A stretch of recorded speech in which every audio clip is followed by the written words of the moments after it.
عن عائشہ قالت قال رسول اللہ صلی اللہ علیہ وسلم اعلنوا هذا النکاح وجعلوه في المساجد وَأَضْرِبُوهُ عَلَيْهِ بِالدَّفُوفِ او کما قال النبی صلی اللہ علیہ وآلہ وسلم۔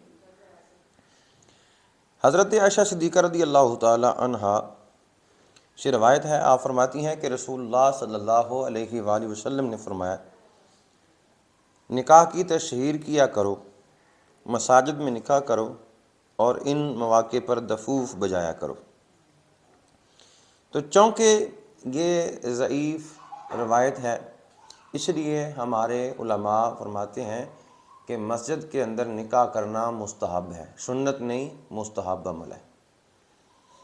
مسجد کے اندر نکاح کیا جائے تو مسجد کے آداب کو ضرور ملحوظ خاطر رکھا جائے، وہاں شور و غل نہ کیا جائے، بچے جو ہیں وہ شور شرابہ نہ کریں، بڑے بھی باتیں نہ کریں، یا خوشی کے موقع پر جب لوگ مٹھائی ایک دوسرے میں تقسیم کر رہے ہوتے ہیں تو کوشش کریں مٹھائی یا اس کا شیرہ جو ہے وہ مسجد کی صفوں پر جو ہے وہ نہ پھینکا جائے۔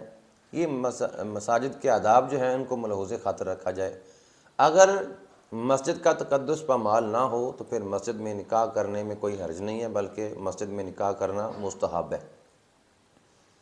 بعض لوگ یہ کہتے ہیں کہ جی ہم مسجد میں ہی نکاح پڑھائیں گے، اگر کسی نے مسجد میں نکاح نہیں کروانا تو ہم نکاح نہیں پڑھوائیں گے، نکاح ہم نے پڑھانا ہی نہیں جی۔ تو یہ نامناسب سی بات ہے۔ مسجد میں نکاح کرنا کوئی فرض نہیں، کوئی سنت نہیں، مستحب عمل ہے۔ کوئی کرتا ہے تو ٹھیک ہے، اگر کوئی نہیں کرنا چاہتا تو آپ اس پر یہ پابندی نہیں لگا سکتے کہ آپ مسجد میں ہی نکاح کریں، ٹھیک ہے جی۔